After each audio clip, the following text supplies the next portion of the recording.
All I ask, just stay away from my mom. Sige, kung yun ang gusto mo, iwasan ko yung mama mo, pare. Pero hindi mo na kailangan pababayin yung pagkatao ko. Clarissa, yung nanay mo, kailangan ng tulong mo. Hindi ka na dapat nagpunta dito. Alam naman namin marami kang ginagawa. Ano gusto mong gawin ko? Hintayin na makaipon ka ng pera para sa operasyon ni Inay? Hindi namin kailangan ng tulong mo. Itulak mo man ako ng itulak palayo kay Inay. Hindi ko siya tatalikuran. Hindi ako titigil hanggat hindi niyo pinagbabayaran ang ginawa niyo sa nanay ko. Anong ibig niyo sabihin, Nancy? Idedemanda ko ang Continental Foods.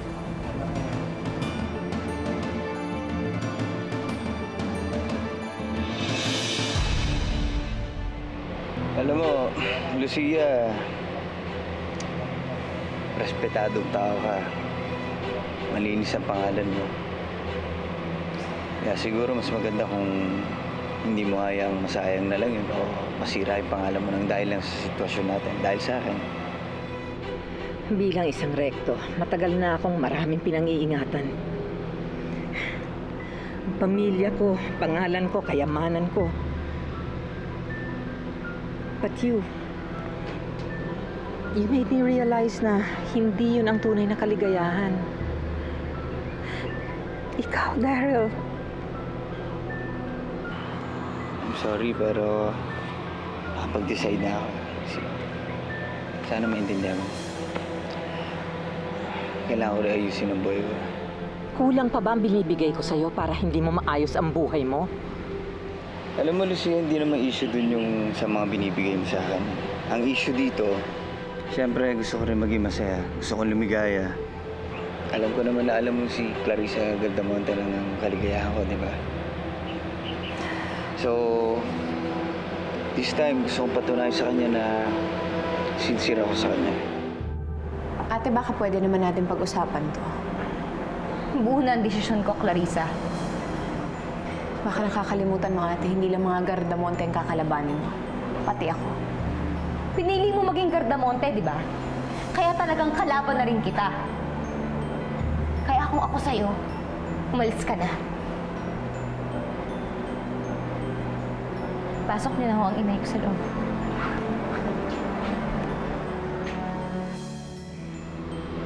Sabi ko na nga ba may iba ka ng kliyente. At iniisip mo, mas malaki ang maibibigay niya. Sabagay, she's young, she's your age, and now, she's rich. Alam, diretso yung nakita, Lucia. Si Clarissa Gardamonte talaga ang buhay ko. Siya na ang minahal ko nung araw pa. Kaya hindi ko sasayangin yung opportunity yun na magkabalikan kami. I'm sorry. Daryl! Daryl! Pagpasensyahan niyo na po ang ate. May dahilan siya kung bakit niya ginawa yun. Hindi, kakausapin ko pa rin siya. Susubukan ko. Bahala ka. Pero kung didemandahin kami ni Nancy, we have no choice kung hindi sagutin siya. Okay. I think it's best na umuwi na muna kayo, Ninang. Magpahinga kayo. It's been a long day. Hindi, Clarissa. Ikaw ang magpahinga. Okay lang po ako. May asikasuhin pa ako eh. Okay?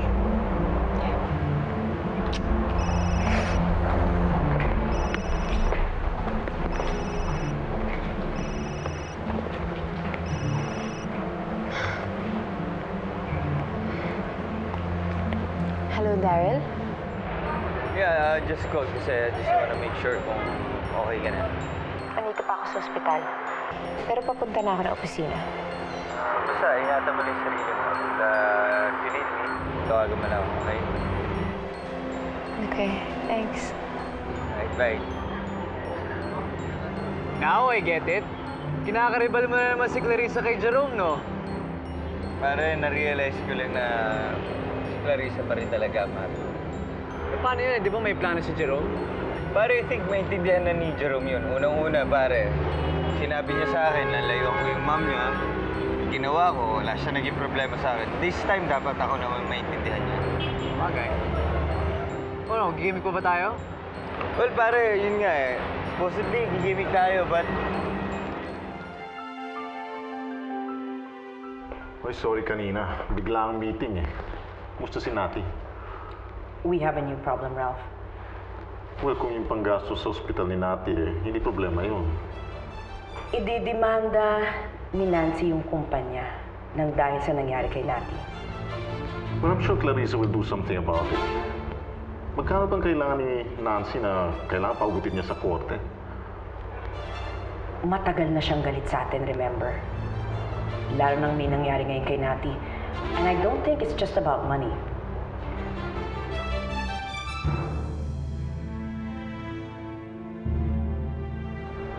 Alam kong nagtatampo ka kay Clarissa. Pero ganun pa man, inisantabi mo pa rin ang galit mo sa mga Gardamonte para lang paligayahin siya. Ay, sana maintindihan mo ako sa gagawin ko. Dahil hindi ako titigil hanggat hindi mo nakakamit ang hustisyang nararapat sa'yo.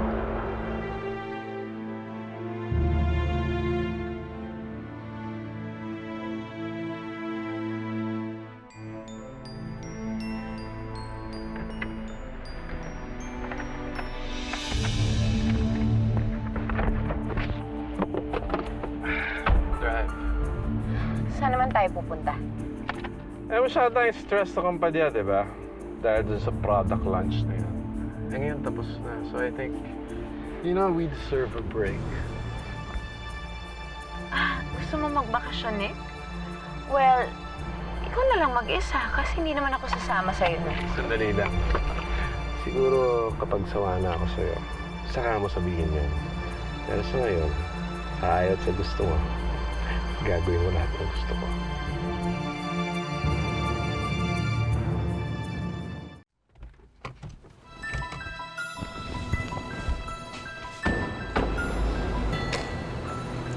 Clarissa, sandali lang. Ang bilis mo naman yatang makalimot. Alam ko ang sikreto mo. At kung uubusin mo ang pasensya ko baka ilamos ko yung baho mo. Pwede ba, Nick?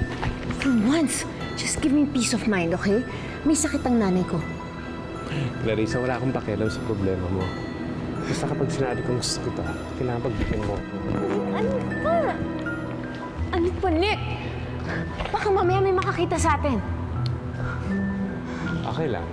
Alam mo yan nga ang gusto ko Para isipin ng mga tao na tayo na. Ano tayo? Wala naman tayong relasyon. Ano ba? Paano ko sabihin ko yan ang gusto kong mangyari?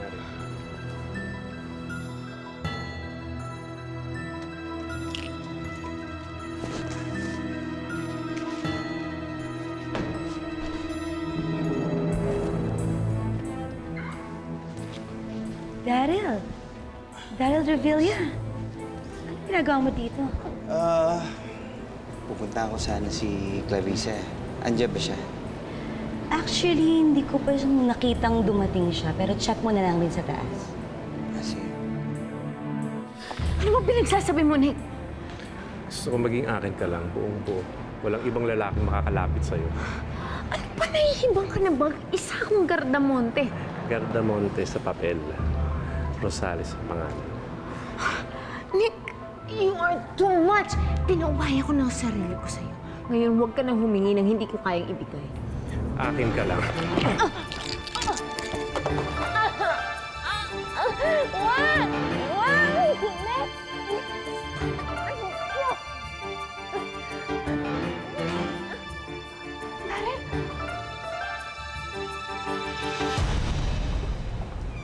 Nancy!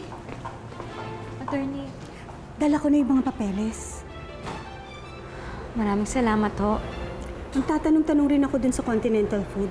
Baka may mahanap pa tayong mga possible witness. Attorney, gawin niyo ho ang lahat para managot ho ang mga Gardamonte. Daryl! Daryl, sandali lang! Daryl! Ngayon alam ko na ang dahilan kung bakit wala na akong pag-asa makabalik sa'yo. Daryl, hindi totoo yan. Dahil meron ka na abogado. Ang kapal na naman ang mukha mo pagpakita dito pagkatapos ng ginawa mo kay Therese. Alam mo kung ano man yung nangyari kay Therese, siya ang may kasalanan nun, hindi ako. Kaya huwag mo ko sinisisi. Gago ka.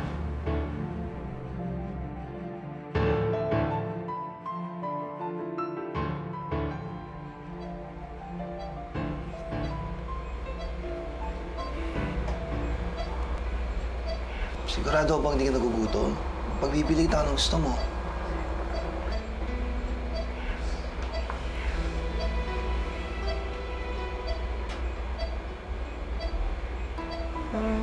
Nay? Nay? Clarissa? Nay, si Nancy po ito. Wala pa ho si Clarissa. Salamat naman sa Diyos at ligtas na kayo. Nasaan si Clarissa? Aling Nati, wala pa ho. Pahinga muna kayo. Sige. Gisingin na lang ako ulit kapag nandyan na siya. Bakit ka ba pumunta dito? Akala ko siya meron pa akong pag-asa sa'yo. Akala mo ano? Akala mo magagawa mo si Clarissa parang ginawa mo kay Therese? Akala ko siya mahal mo naman ako. Daryl, look, I can explain this, pero hindi muna ngayon. This is not what you think. Hindi mo Sige, maiintindihan. explica mo nga sa akin ano yung nakita ko doon sa inyong dalawa. Daryl, Tigil-tigilan niyo na nga yung drama yan. At ikaw, lalaki ka. Layuan mo na si Clarissa at papili ako. Kung hindi, ako mismo ang gagawa ng paraan para mabura ka sa mundong ito.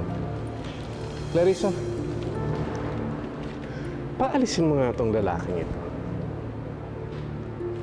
Clarissa. Daryl, I can explain this. Huwag lang talaga ngayon.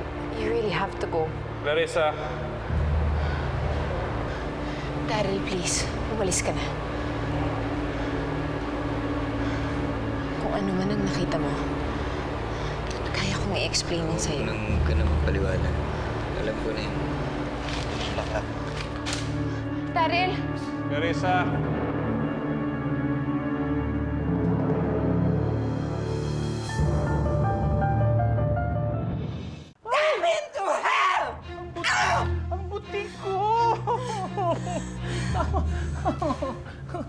Lucia, magkaibigan din naman sila ng anak mo. Maghanap na lang tayo ng ibang boy. No! No one treats me this way. Hindi ako tatanggap ng rejection sa isang lalaking bayaran. Tama si Oz, Lucia. And besides, matagal nang magkaibigan ng anak mo at si Daryl. Siguro na-realize lang ng pamangkin ko na mas mahalaga ang friendship nila kesa sa pera mo. Pwes, mali! Mali ang realization niya. He should have realized na kung ano man ang binibigay ng ibang babae o si Clarice Cardamonte, hindi mapapatayan yung binibigay ko sa kanya. Really? And that is? Oh, and you don't! Lucia, tama na. Don't touch me! Okay.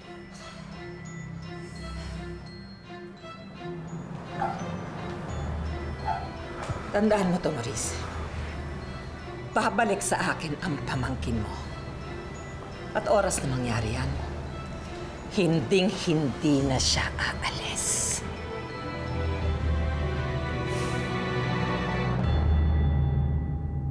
Alam mo namang hindi papayag si Aling Nati dyan sa kasong yan eh. Alam mo namang gano'n niya kamahal yung kapatid mo. Alam ko yun. Hindi mo naman kailangan ipaalala pa sa akin eh. Nancy, hindi naman yung ibig kong sabihin. James, huwag na lang natin pag-usapan, pwede ba? Basta, hindi na ako papayag na saktan pa kami tapak-tapakan ng mga Gardamonte.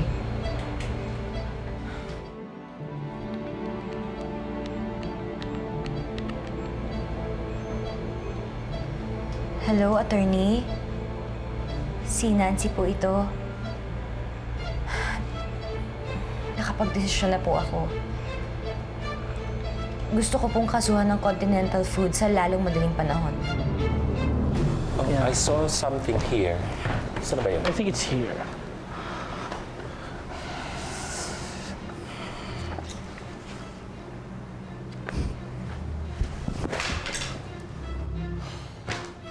Oh, look. Everyone's in a bad mood today. Pwede ba, Daryl? Kung magwawala ka dito, huwag mo idamay mga damit ko! Ano ba nangyari? Saan ka ba galing? Clarice. You mean Clarice? Bakit? Humingi ka ng second chance? Ewan ko.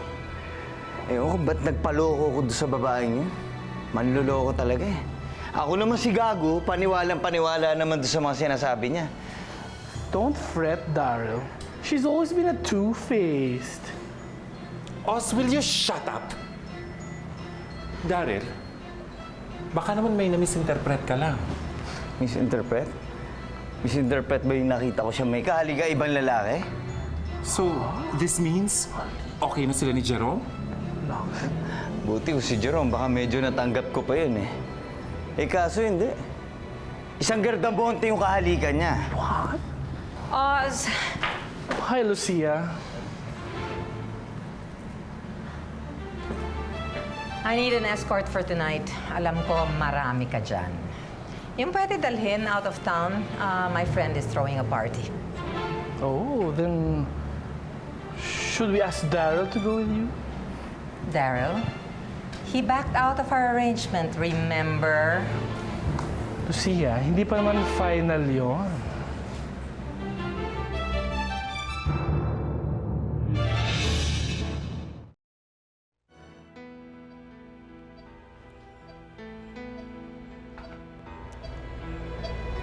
Nasaan nga pala si Clarissa?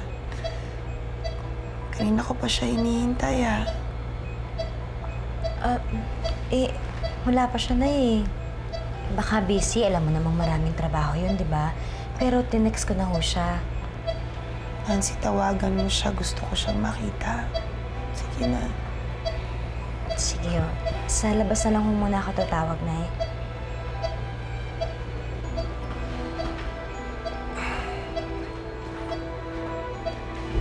Aling Nati, tubig po. Hindi na, James. Salamat.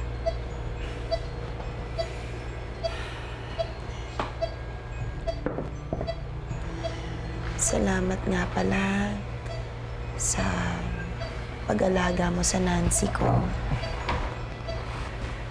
Alam mo, matagal-tagal din niyang hinintay na matutunan mo siyang mahalin. Sana alagaan mo siya. Mahalin mo ang anak ko. Kasi yun ang hindi ko napadama sa kanya. Aling Nati, sigurado akong hindi naiisip ni Nancy yun. Napakabait po ng anak ninyo. At napakaswerte ko po na akong pinili niyang mahalin. Huwag po kayong mag-alala. Makakaasa po kayong mamahalin ko si Nancy. Papasayahin ko ang anak ninyo. Salamat, James. Alam mo, mas papanatag ang kalooban ko kapag nakita kong magkakasama na kayong dalawa. Yung sana bago pumikit ang mata ko, makita kong maligayang anak ko sa piling mo. Makakaasa po kayo sa akin, Inay.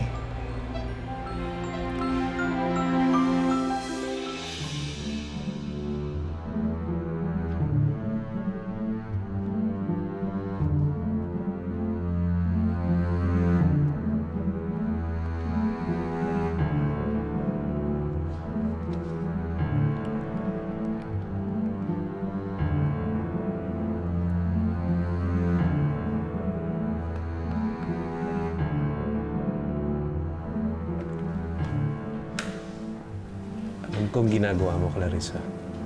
Handa mong gawin ang lahat para mabot mong pangarap mo. Pero you're willing to throw this all away para sa lalaking yun. Bakit? Nagsiselos ka? Sa akin ka lang, Clarissa. Yan ang usapan natin, sa akin ka lang.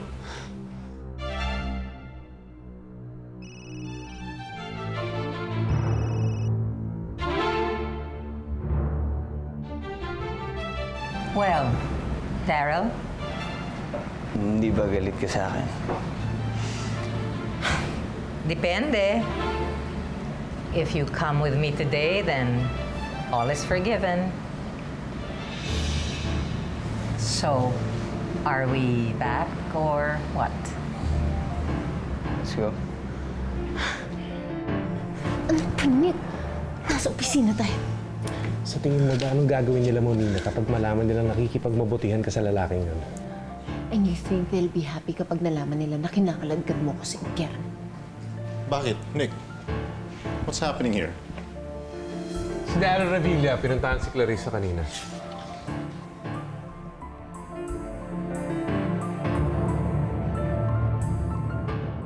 Nay, naka-off po yung telepono niya, pero susubukan ko na lang ho ulit tawagan mamaya-maya lang ho.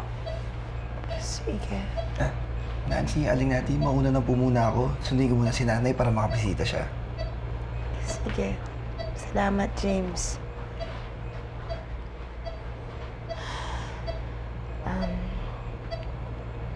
Nay, meron na ho akong nakausap na abogado. Idedemanda ho natin ang Continental Foods sa nangyari sa inyo. Sigurado ka ba dyan sa binabalak mo, anak? Nay, oo naman ho. Eh, sila may kasalanan kung bakit nangyari sa'yo yan. Ang inaalala ko lang ang kapatid mo. Masasaktan siya sa gagawin natin yan. Nakakaawa naman siya. Ano daw ang kailangan niya? Don't worry, hindi naman siya nakalapit eh. Baka lang kasing iniisipan niyang hut-hutan tong si Clarissa. Kaya sinasabihan ko lang siya kung anong klaseng ugali ng lalaking hayop na yun. Tama si Nick, Clarissa. You're a wise girl. And if you know what's good for you, you'll stay away from this Daryl na yan. I know. Anyway, the reason I came here is may meeting tayo with the lawyer. Kailangan kausapin natin siya tungkol sa kaso na balak isampa ng kapatid mo. Come on.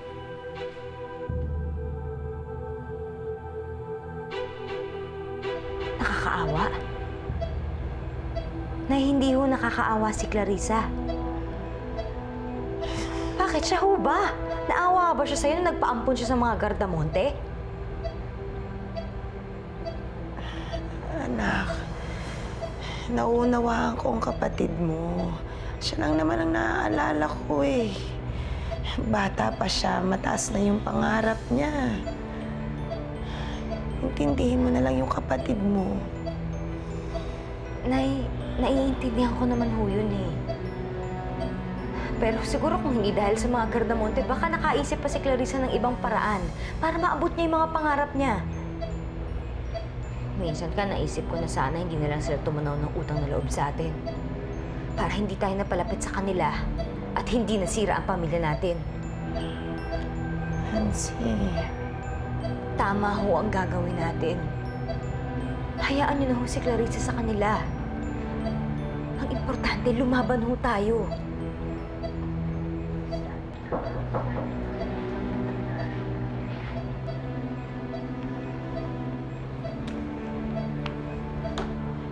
Attorney, pasok ko. Tuloy ho kayo. Nancy, dala ko na ang mga papeles. Kailangan lang pumirma ang nanay mo dito sa mga affidavit.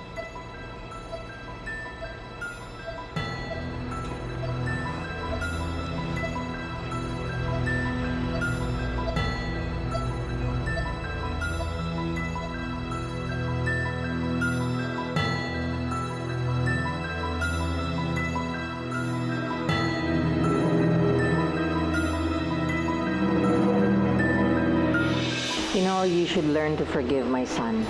Nag-usap na kami, and he understands. Jerome, no! Jerome! A strong case against us. And upon investigation, hindi ka agad nadala sa ospital sa utos ni Nick. Pumunta kami dito ni Inay, hindi lang para bumisita kay Aling Nati. Papayag ka ba pakasal sa akin? Ikaw itong pilit na naglalayo sa akin sa inyong dalawa. At bakit hindi ko gagawin yon? Tuwing inilalapit namin ang mga sarili namin sa'yo, sinasaktan mo kami. Hindi ko alam kung paano mo makakalabas na dito. All you need is someone to take you out of this mess. Merong nagbayad ng mas mahal para sa isang gabi. Hello, Daryl. Ako bumili sa'yo.